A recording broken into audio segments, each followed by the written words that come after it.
What's a dirty little secret your current or former employer would desperately want to keep buried forever?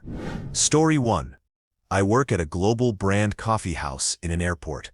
It's a licensed store operated by a travel dining service company. If an employee calls in sick or goes home early from a shift for any reason, even with a doctor's note, he or she receives points that count toward being fired. At 15 points, you're fired. One day, one of my coworkers told our manager that she was feeling very ill and needed to go home. The manager believed she was sick and told her that she could go home, but she'd get 2 points.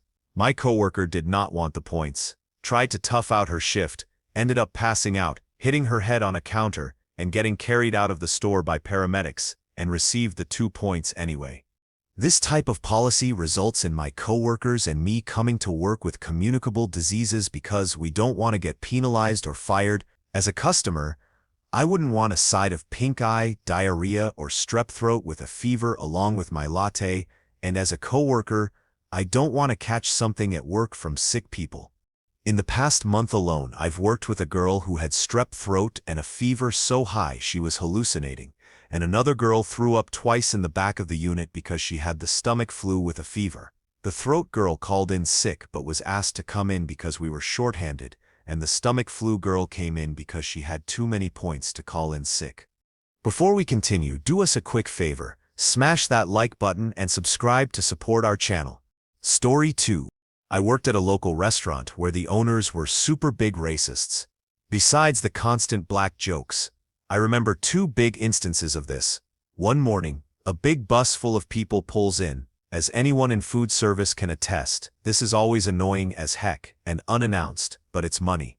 Everything is fine, until my boss notices the bus is full of blacks. He looks at me and says, "There is no way we're serving these jungle bunnies," and tells them we wouldn't serve them without a reservation, which was bullcrap because we did it all the time. Another was when we had a medium-sized group, 10 to 12 of blacks. They all had gotten steaks and were spending a lot of money. They asked me if I could turn on the Bucks game, and I said sure, and went to get the remote from my boss. He told me I couldn't do otherwise because he didn't want their kind here any longer than they needed to be. Didn't care that they were spending a ton of money, just that they were black. This was about 45 minutes north of Milwaukee on 41 in Lomira. Anyone who knows the general area will know the restaurant. Story 3. A community nonprofit company based in Oregon makes $100 million in revenue per year whilst claiming to be nonprofit. The entire board of directors is comprised of business moguls who are either in or are close to being members of the 1%. Most of the things you donate 80% or above easily are thrown away or are sold in bulk as scrap to third world countries. The rest of it is sold at near new prices. $8 for a crappy shirt in a thrift shop sounds ridiculous to me, and that's barely the tip of the iceberg.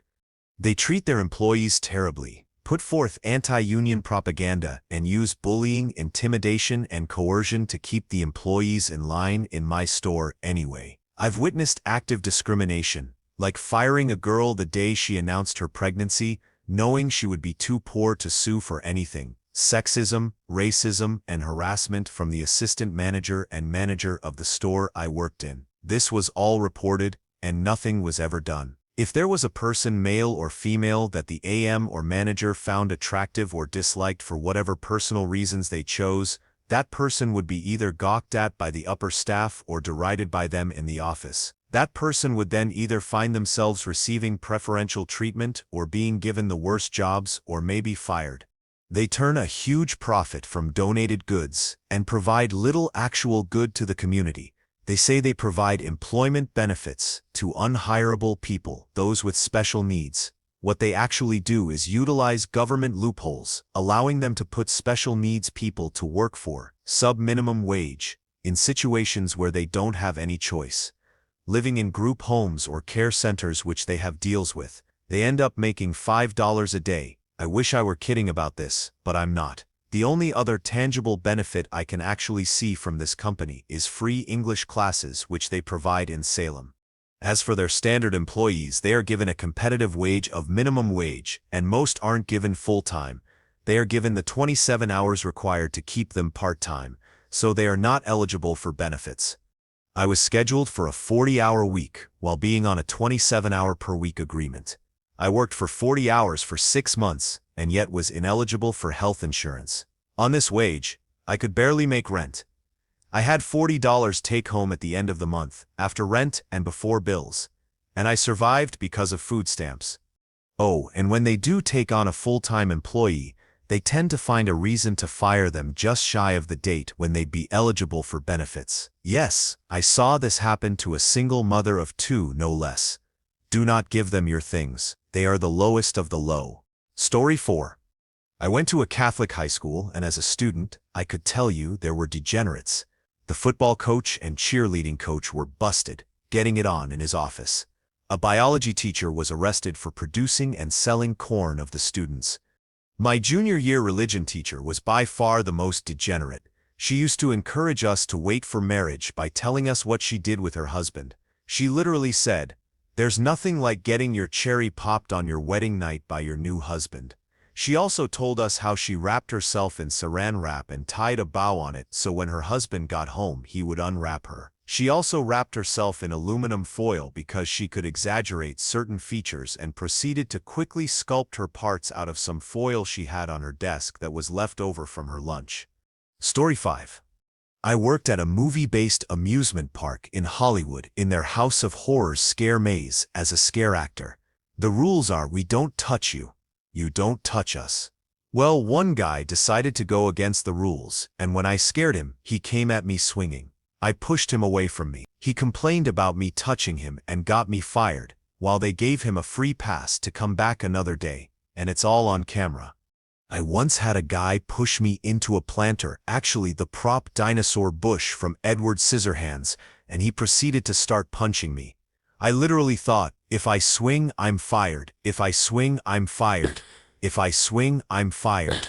Fortunately, my manager was less than 50 meters away, and he saw the whole thing. The guy was arrested on the spot. I was given as much time off that evening as I wanted paid, and my manager did a great job of watching out for me from there on out. It sucks to know that $9.50 per hour was worth just curling into a ball and getting punched repeatedly. Story 6. I used to work at a famous retailer of accessories and jewelry store primarily aimed for teen girls. We got about 15 minutes of training before we were allowed to pierce kids' ears. If people bled on the ear-piercing guns, we would simply wipe them off with a tissue and use them again on the next person. We were also never taught anything about cross-contamination and blood-borne pathogens during training. I would never take my kids to get their ears pierced at the mall. Choose a reputable body piercer and take your kids there. Some people are afraid of taking their kids to body piercers because they look sketchier than the pretty mall down the street. But body piercers will use an autoclave, and most of them, if they're any good, are trained to properly deal with blood and bodily fluids. The person at the mall, no matter how much experience they say they have, does not have the proper tools to deal with blood. About 99% of our piercings did not draw blood, but the 1% that did are definitely not dealt with well. I tried my best when I worked there, but there's only so much you can do when there is no equipment on hand to properly sterilize anything. When I first quit my job there, I went to everyone I knew and tried to tell them my horror stories from here, but I could only reach so many people. Story 7. My old employer did a donation drive to support the soldiers back at the beginning of the Iraq War. We had 3 huge boxes full of all kinds of stuff: soap, shampoo, books, magazines, DVDs, the works. When the owner found out how much it was going to cost to ship all of that overseas, he said, "Screw that," and divvied up everything to all his favorite employees. I still feel a little rage when I remember that. Fake donation boxes happen all the time. My girlfriend works at a small chain of coffee shops here, and was recently told that she had to take down the tip box. She asked why, and her boss said it was because the tip box diverts money from the breast cancer donations box. The worst part is that her boss pockets the money from the donations box. Story 8. I worked at a popular musical instrument retailer in Westlake Village, where our motto was, "We help people make music." I was working in the recording live sound department when this 19-year-old kid came in with his buddy. They had driven about 45 minutes to come to our store. He told me he wanted to buy a particular microphone to record some hip-hop tracks. The mic he wanted was $900, and he had the cash in his hand.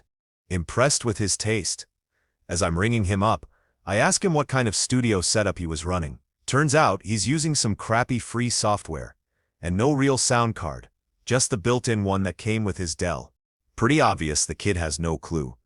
This would be the equivalent of having a $5,000 home theater system, but no electricity. Even if he did plug the mic straight into the back of the computer, the mic would still require phantom power, which a built-in sound card does not provide. So, taking the motto in mind, and it being a slow afternoon, I spent about an hour giving this kid and his friend a streamlined home studio 101 course. They loved it, had 100 questions, and I had 100 answers. They walked out of the store with a nice setup, consisting of a mic, sound card with software, a mic stand, headphones, and cables for about $500. I told him to use the other $400 for computer upgrades.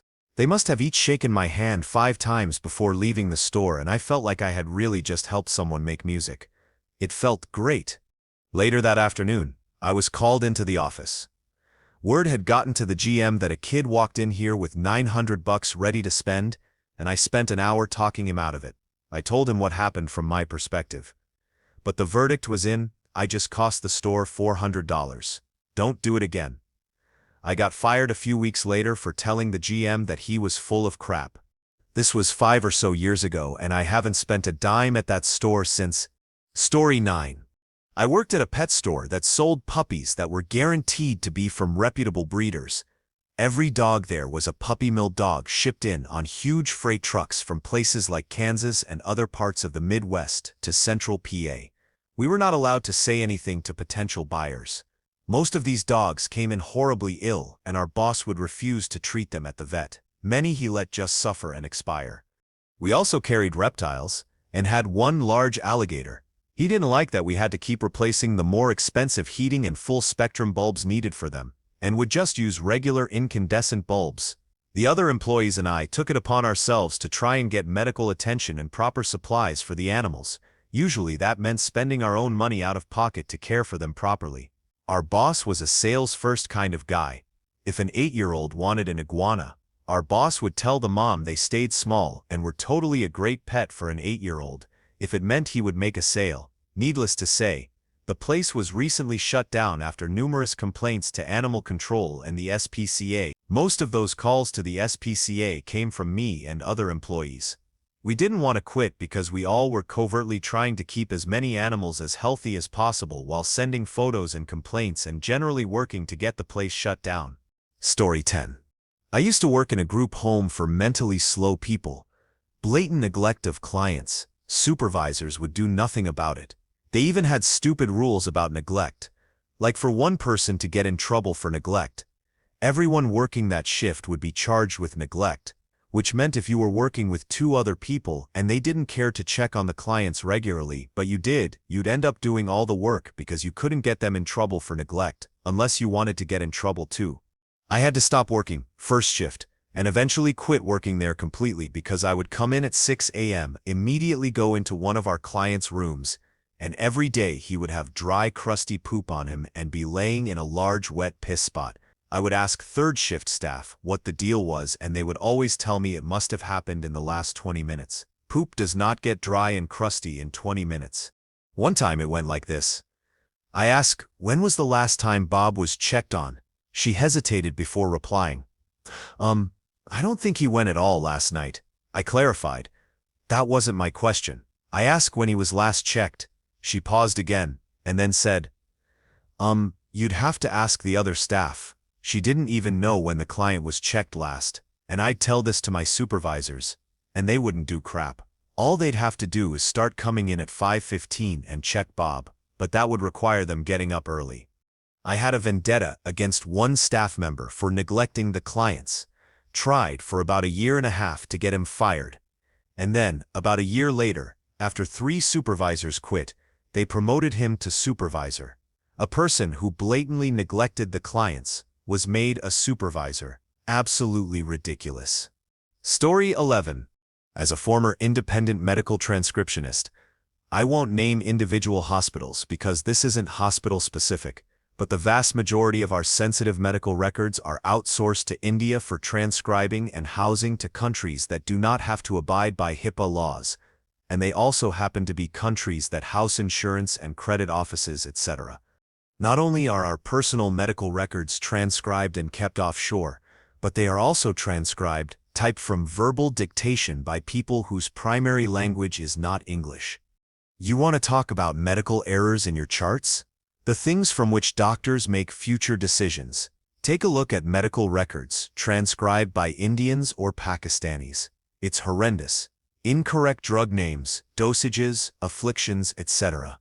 This isn't some big secret, the offshoring of our medical records, but it is not widely discussed, and most doctors don't even know it's happening. Transcription is handled by the Medical Records Department, administration, and the decision to offshore is based on cost alone. Story 12. I'm not sure if my company knows about it, but I suspect they do. I work for a shipping company that deals specifically with the delivery of animals, mostly lab animals, but we get some zoo business. Occasionally, some of these animals die during shipping and we do some paperwork and have them cremated and no one ever misses them. Once I took a monkey and marked it as dead and burnt on the paperwork. I took it because it was a very large monkey and I thought it might make a cool pet. After I got tired of taking care of a huge monkey, I shaved it and took it to a cess worker. I told her it was my deformed younger brother and that I would pay her extra to take his V-card. It cost me a lot of money, but I got her to do it and let me watch. She was trying to pretend she liked it, but she looked sick, and Manny the monkey was confused at first, but he really started to get into it. The whole experience makes me sick when I think about it. The fact that I watched and that I did that to that girl. I wonder if she believed it was really my brother, or if she just needed more crack. But also, when I think about it, I laugh so hard. I offed the monkey and left it in the woods afterwards. I guess Manny died happy. Story 13. I used to work for an Oregon-based community nonprofit company in a salaried position, helping those unemployable people transition to a real-world job. Well, there's a problem with that.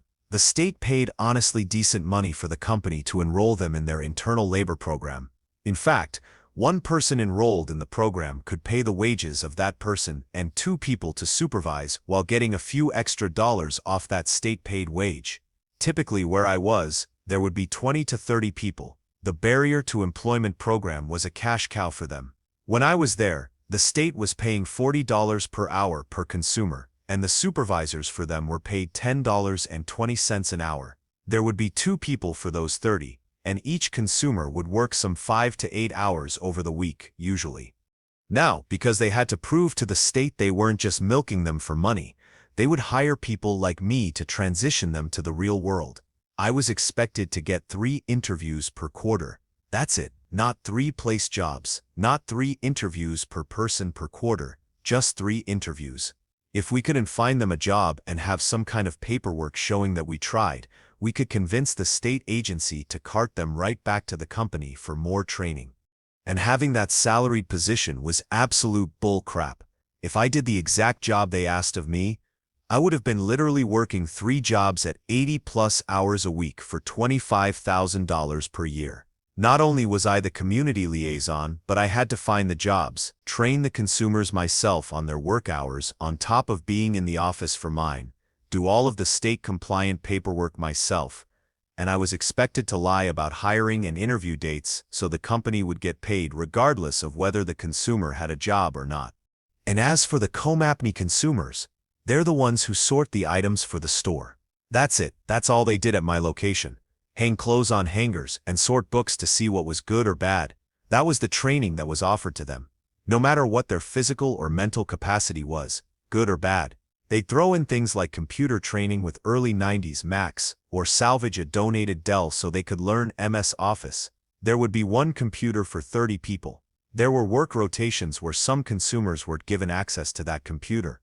But you can sure bet computer skills, secretarial and advanced office training was checked. Honestly, the whole thing was shady. I quit that job because the labor laws here entitled me to overtime despite being salaried. At first I was happy for the pay grade increase, but the work caught up with me. On a clocked 79-hour week, I flat out told my supervisor that either I was going to take all of Friday off and ignore the other hours, or I was going to demand overtime. Since I cared more about the extra hours off, I told him that I would take the time off and save the organization some money. Next Friday, the head of HR was at my desk with a voluntary quit form that I signed. By that point, I was done, and I didn't care about their benefits. I was so furious about what I saw, how the consumers were treated, and how little they thought of me that I was just ready to get out of there. Do not give this company your time, money, or attention. They milk the state for money where they can, and do not train their consumers like they said they do. It's just a system in place that pretty much abuses the law surrounding the care of people with disabilities. Story 14. While working as an easy tech at a company, we would scan a computer with malware bytes, not with the crappy Norton we were given by corporate like we were supposed to. If a cookie or something worse were to pop up, we would charge them $169.69 to have someone in Canada remove it for them. Even if it were a cookie, I would have to tell the customer that it was a virus and their system's integrity was in danger. An old lady came and dropped off her computer, Mary Ann. She knew me by name and only trusted me. She had me put new memory in, which I charged her an extra $30 for company policy, and she asked me to do a virus scan. I found a cookie from a stupid game site that her grandson liked to play on. I removed the cookie, marked the computer done, and then called her to tell her that the computer was ready to be picked up. I didn't tell her she had a bad cookie, or that there were any issues, only that there were no viruses. She came and picked it up an hour before I got there the next day. That day I was called into the office, and they fired me. Yep, right there. I performed a free service apparently. What got me caught was that I didn't delete the malware bytes log of the cookie, and my supervisor found it. Apparently he scanned the computer earlier than me and found that cookie and wanted to make her pay for a virus removal. I wouldn't be surprised if he put it on there himself. When he saw that the computer was ready to be picked up and there were no notes about a virus, he checked the malware bytes log. Screw me for having a conscience. Now I am on month 3 and I cannot even get a job at Walmart because I was terminated from this company. I have never worked for a company that was so aggressive with upselling to a customer. We had a scam system called Free PC Tune-Up. You would bring a computer in and an easy tech associate will run some software and tune it up. The service was a flash drive from our bargain bin filled with proprietary Norton crap. It usually would find some kind of virus. Norton is known for its honesty. I got suspicious and used malware bytes and scanned a computer that I knew was likely clean. No objects found, or in the case of Mary Ann, a cookie. I run our proprietary software and a virus was found. I scanned with malware bytes afterwards and it found a rootkit that was not there before. A little suspicious. I am not claiming that the software put it there, but still, it's odd. I did make the mistake of connecting to the internet before running the Norton program, which it insisted on me doing, so the rootkit could have been inert and become active when I connected to the internet or something, though polymorphic viruses don't usually work like that. Memory was an extra $30 plus 70 for 8 GB. There were other tools that we used, like PC Doctor, which were a little suspect at times. Your hard drive will always fail soon. $110 for 500 GB. As an easy tech, you may not tell them how to do anything without charging them first. Oh, need to know how to plug a mouse in? Get your purse out first. Story 15. I work as a web developer. One of my most disappointing clients was a used car company, one of those ones where they put a GPS in your car. Basically, they had balloon payments. They'd start off paying something super cheap, $50 a month or something. Each month it goes up by a certain amount. If your notes are getting too expensive, you could actually trade in that car and get a new one with lower notes. You'd just be starting your payments over for another 6 years. I had to write an application where the salesman would put in the customer's income and expenses, and it would find the sweet spot of where the car would be too expensive. We had to make sure that the sweet spot was after the payoff point plus a certain rate. That sweet spot was where the company would make the most profit by ripping the customer off the most. It was a combination of how much they paid in and how much the car was still worth. We could predict when a person couldn't afford the car within a 3-month window.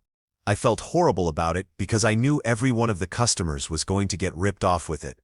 It was owned by a legitimate car dealership on the other side of town. I had to sign a non-disclosure agreement stating I couldn't ever tell anyone those two dealerships were related, along with what the formula was and how this company used the formula. Race was one of the criteria, and it actually made a difference in the calculation. It's probably part of why I had to sign an NDA. This was in 2002, so I can't lawyer up and blow the whistle. We're long past that being possible. Story 16. My best friend used to work construction, and one day he was on a site right behind a restaurant.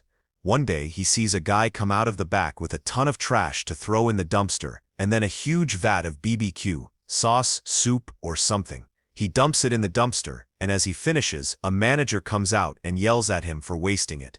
The kid says it expired. The manager forces the kid to scoop it all back out of the dumpster so they can sell it. My buddy and his friends stood there in shock as they watched this happen, and sure enough, he scooped it out and took it back inside. This was in Memphis, Tennessee. Apparently, it wasn't at a specific restaurant but a distribution center where they cook the food or certain items, so then they are shipped off to restaurant locations. Story 17. I worked in a number of crappy chain restaurants through college, and this is a fairly universal issue with the restaurant industry. Managers are fanatical about dressings and sauces being wasted, so much so that they equate their entire food cost to a couple of drops of ranch dressing not being squeezed out of a bag. The reason behind this is that their bonuses are tied to the food cost or sales ratio. I have witnessed managers forcing employees to take dressing bags out of the garbage to squeeze out 3 more drops of ranch dressing. The mayonnaise-based dressings sit out in the open all day, usually just below where food is passed from the cooks to the servers. It is common for food to fall into them. It is common for servers to take food off plates, such as French fries, dip the food in ranch dressing or whatever, and eat it. At the end of the night, there will be coagulation of the dressing on the sides of the container where the ice failed to keep it cool. If the container is not empty, it will be put in the walk-in cooler and served again tomorrow, regardless of the nasty buildup all around the sides of the dressing container. Story 18. Doctors and nurses bury their mistakes. Seriously, if you or your loved ones are admitted into a hospital, you need to keep a vigilant eye on the nursing staff and doctors. They will sometimes overdose patients and blame it on a bad reaction to the drugs. If you or a loved one is checked into a hospital, buy the nursing staff on that unit muffins or donuts or some kind of snack. They will provide much better care because of it. I know it's screwed up, but that's how it works. This does not represent every unit and every medical staff person, but rather my personal experience with my former unit from 5 years ago. We mainly dealt with knee and hip replacements. We occasionally got other types of patients from medical surgery if there was an overload. My unit was particularly bad, as was the entire hospital. I understand that there are great units out there and great staff members, but ours was not one of those. I worked with several nurses, doctors, and aides who were phenomenal human beings, and I worked with jerks and schmucks as well. Medical malpractice ranks as one of the leading causes of death in the United States. Story 19. The owner of my company is doing some shady business. He takes money from the investors to pay for part of the company that he owns by himself. He has about 10 to 15 lawyers in his main office building just trying to sue the crap out of people. When he builds new properties, he cuts corners like no other. The only reason I can't come forward is that the industry I work in is really small. So, I work for a hotel, and the owner owns about 100 hotels, Marriott's, Hilton's, Hyatt's, full service. He owns about 5 or 6 hotels by himself and the rest with investors. He makes purchases for the hotel he owns and charges them to the other hotels. He funds payroll out of the hotels his investors own to pay for his hotels and the main office too. I know he has made at least $20 million from just suing companies and the banks that give him loans. Story 20. I'm honestly surprised that the video game retailing company I work at doesn't get called out more often. One of the things that always stuck with me was how they handled new games, specifically the last display copy. You'd get the game in an open case and they'd assure you it had never been used and had gone straight to the envelope after being opened. That wasn't always the truth. In reality, some managers allowed employees to check out brand new games, which meant they were technically used before being sold. Sure, there were rules. If the disc got damaged, the employee had to buy it, and they weren't supposed to redeem any one-time use codes, but still, that game was no longer new. On the flip side, if you tried returning a used game because it was defective, like the disc wouldn't read, many managers would just toss it back in the drawer to avoid shrinkage costs. No testing, no fixing, just a straight return to stock. While some stores did have disc repair machines, not all did, and they weren't always used. If you bought a used game with a 1-year warranty and didn't keep your receipt, good luck using that warranty. There's no internal record of it without the physical proof. And if you've ever wondered why a clearly terrible game got a glowing review in Game Informer, well, it might help to know that Game Informer is owned by this company. It's basically paid promotion at that point. The company also treats its employees pretty poorly. On the surface, it sounds like a dream job, working around video games all day, but the reality is far from it.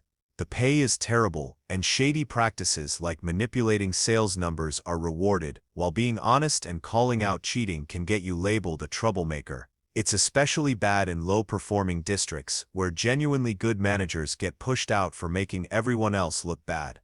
And the most frustrating part? The unspoken expectation that key holders work off the clock. It's never officially stated, but I was told more than once by managers that if I wanted to move up, I'd have to put in unpaid hours. The stores are given limited labor hours and penalized for going over, but the workload doesn't change. So, assistant managers and supervisors end up doing marketing, sales prep, shipment handling, and training after hours without compensation, while store managers easily work 60+ hours a week. It's a broken system that burns out the good employees and rewards the wrong kind of behavior. Story 21. Former Chipotle employee here. Been reading a lot of horror stories, so I come with tidings of joy and relief. We make everything fresh daily. Meat is never reused. In fact, any meat left over at the end of the day is donated. The restaurant is cleaned from top to bottom every night. I'm talking walls, shelves, nooks and crannies, behind stock shelves, light fixtures, etc. The only thing that is frozen is the corn, but that is because it's a seasonal crop. Everything else is made fresh, in-house, every day, even our guacamole. We go through hundreds of avocados a day, which is why our price is so high for guacamole. Food service sucks, and you definitely come across douchebish in management and in customers. But I'm proud to have worked for Chipotle. They take care of their employees and their customers. Story 22. I work at a public vocational high school. The state of education is atrocious, as you pretty much all know. There are so many disturbing things. The director, who makes $100,000 a year, is rarely in the building. Nobody can ever find him when he is needed. Students are bullied, not just by fellow students but by teachers as well. This behavior is ignored or covered up. I have witnessed the assistant director telling a lesbian student all of the reasons why she shouldn't be gay and how she will not be happy at the school if she remains gay. Affairs between staff occur during school time, in classrooms. Parents are consistently lied to, moldy food is served to students knowingly, lower-level employees are abused and mistreated, tax dollars are consistently wasted. Standardized test scores are essentially manufactured. Students are mistreated viciously. I could tell so many awful stories for days. I am currently looking for a new job, and I will never work in education again. Story 23. I worked at an electronics retail chain when the Xbox was pretty new. At Christmas, I was forced to bundle the system together with crappy games and controllers and other useless items. We would then only sell them the bundle and hide the single system in the back, and tell people the bundle was the only one left. Most people didn't care. The worst was when a single mom came in with her 2 kids. They were super excited to get an Xbox. I could tell she didn't have much money, and this was a big deal. They were all devastated when I tried to give them the $650 bundle. Knowing I would get in trouble, I told them, let me check one more time in the back.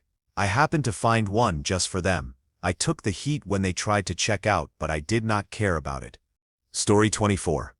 The cars at the Japanese luxury car brand that I worked for have to go through maintenance checkups like every 6 months or so my dad had the car brought there and asked for everything to be done. Afterwards, he asked if the tires had been rotated, front tire to back tire and vice versa, and the guy said no. Since it's on their maintenance checkup guarantee thing, my dad sent back the car and asked for it to be done. Little did they know that my dad had marked the tires beforehand, suspicious that they wouldn't actually do it and say they had.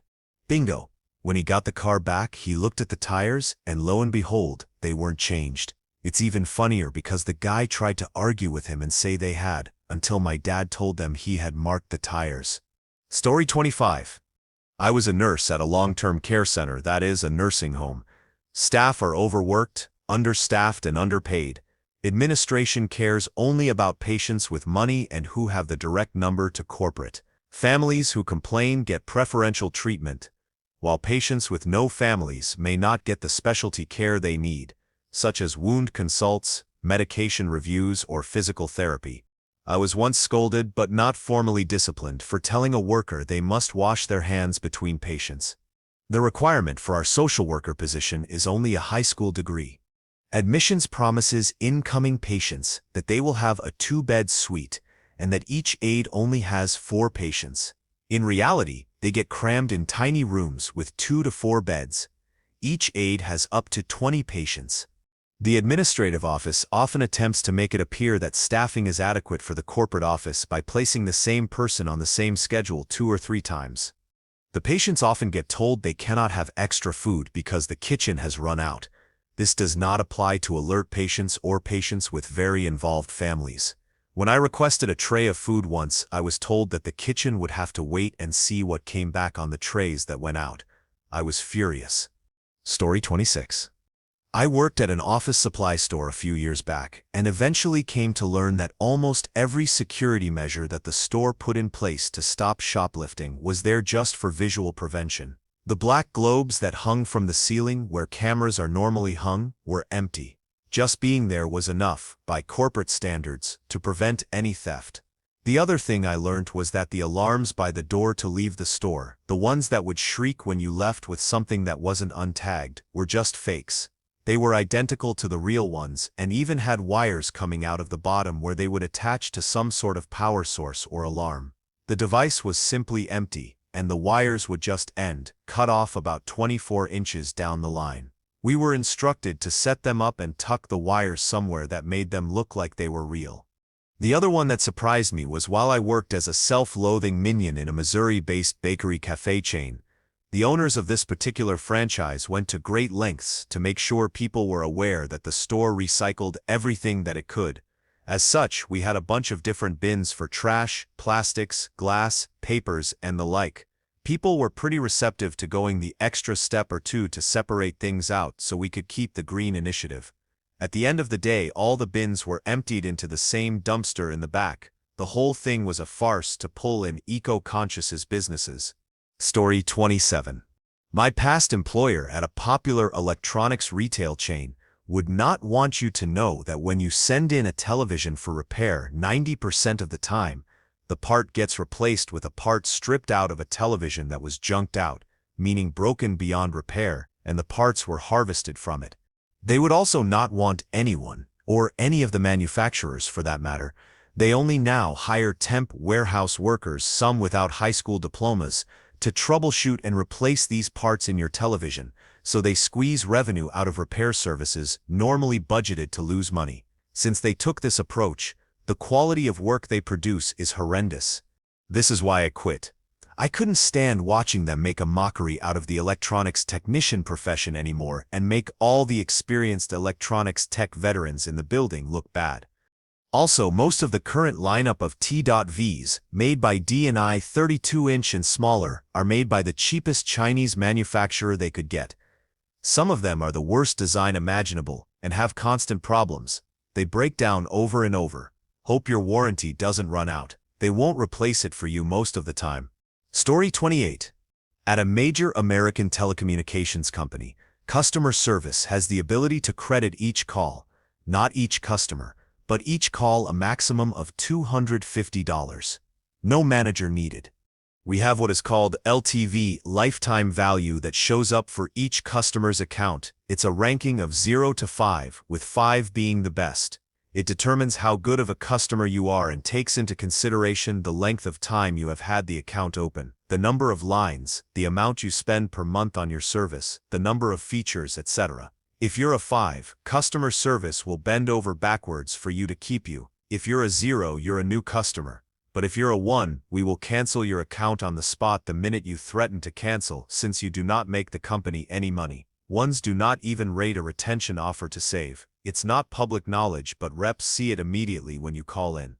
One guy told me he lost his job, couldn't pay his bill, and his house was being foreclosed on. He had about $80 a month bill. He got 3 months of free service for being honest.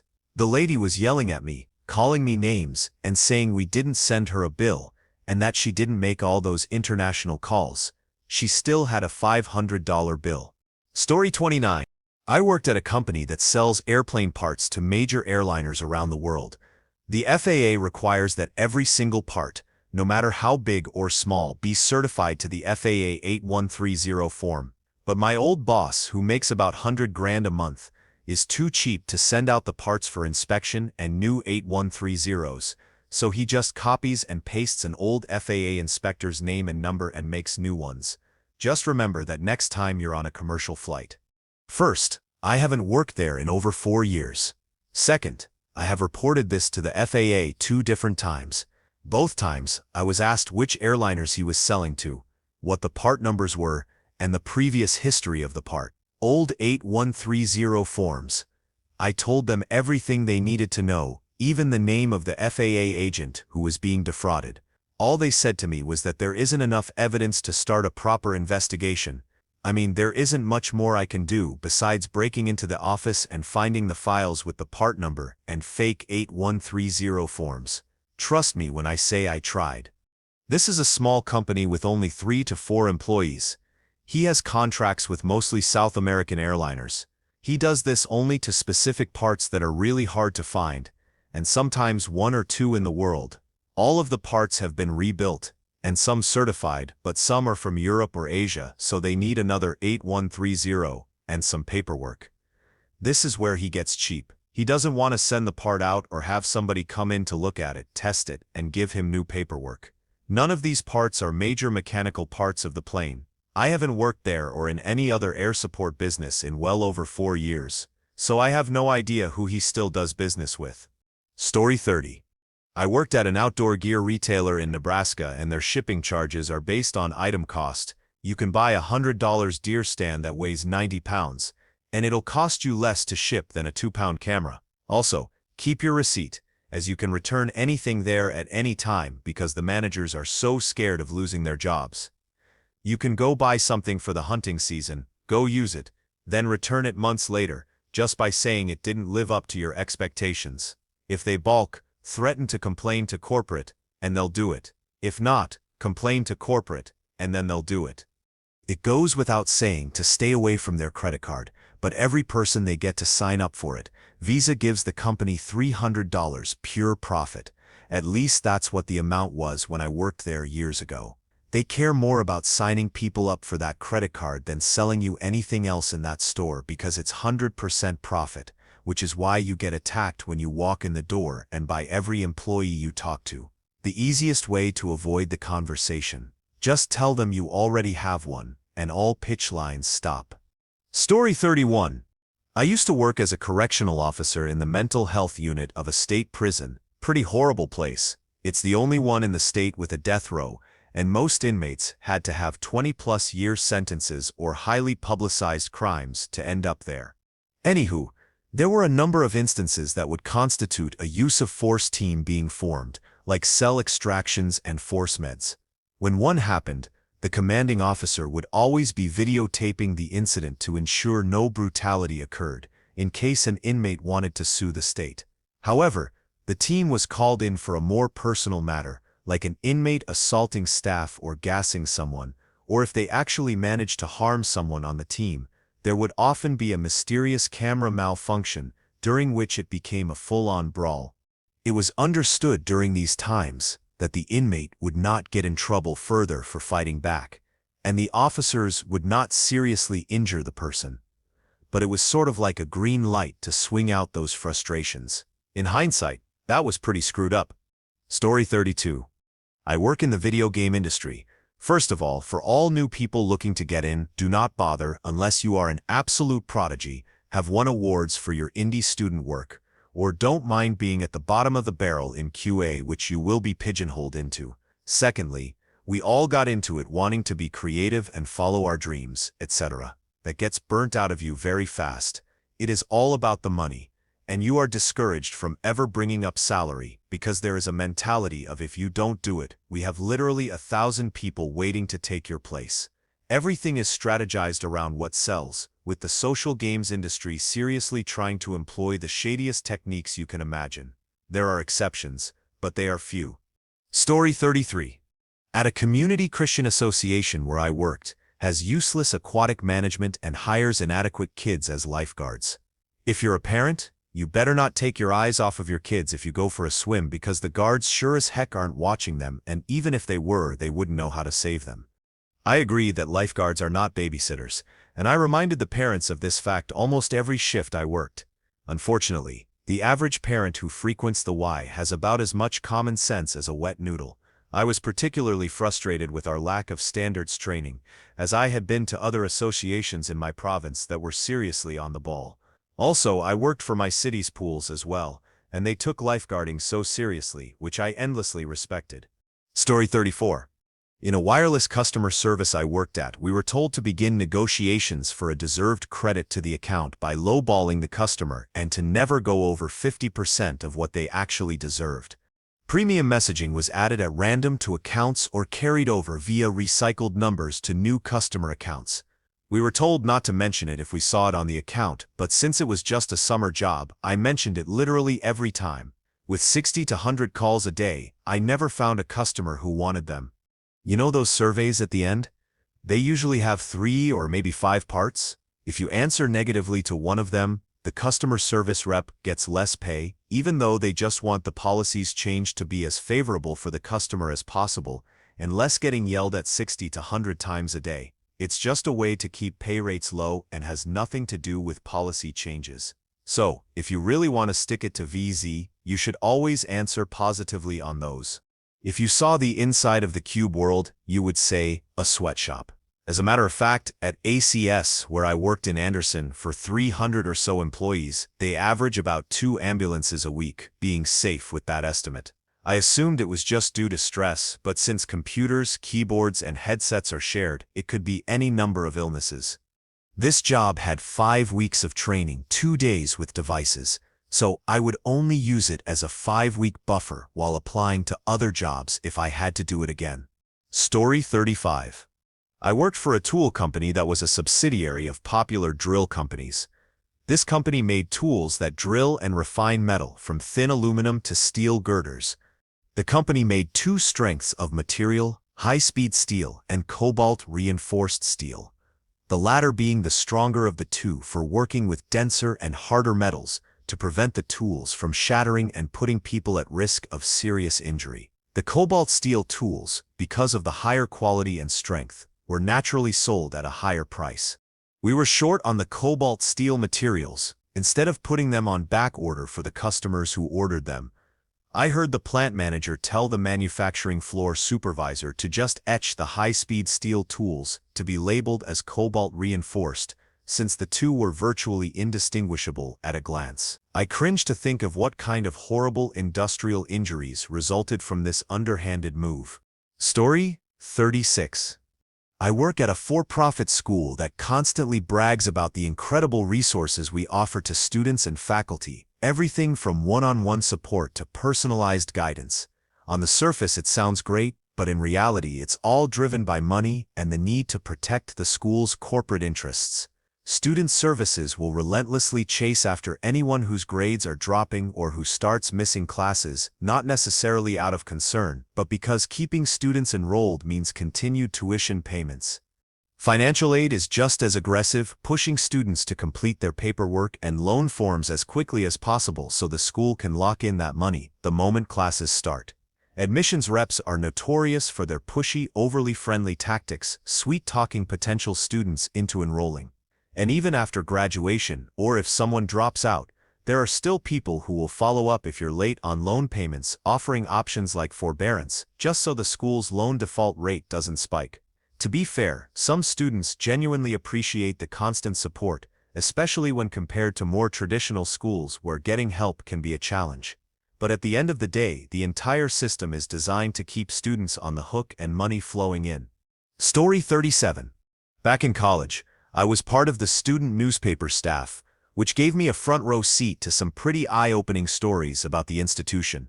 One of the more memorable situations was when a rival university, one that also specialized in the same field as ours, attempted to set up a satellite campus in our town. The response was so aggressive that the competing school was essentially driven out before it could establish a real presence. Digging deeper into the administration, we discovered that it was almost entirely made up of the college president's close friends and family members, a concerning detail, especially considering he had once ranked among the highest-paid college presidents in the country. On top of that, the university didn't offer tenure to its professors, which raised questions about academic freedom and job security. Things got even more unsettling when we learned that local news reporters who covered unflattering stories about the school were allegedly followed afterwards, as if someone wanted to intimidate them into silence. And despite being an institution centered around the arts, the school wasn't accredited by the National Association of Schools of Art and Design, which seemed both ironic and suspicious. It was a strange mix of politics, secrecy, and power struggles that definitely left an impression on me. Thank you for watching. If you enjoyed this video, be sure to give it a thumbs up, subscribe, and hit the bell icon so you never miss an update.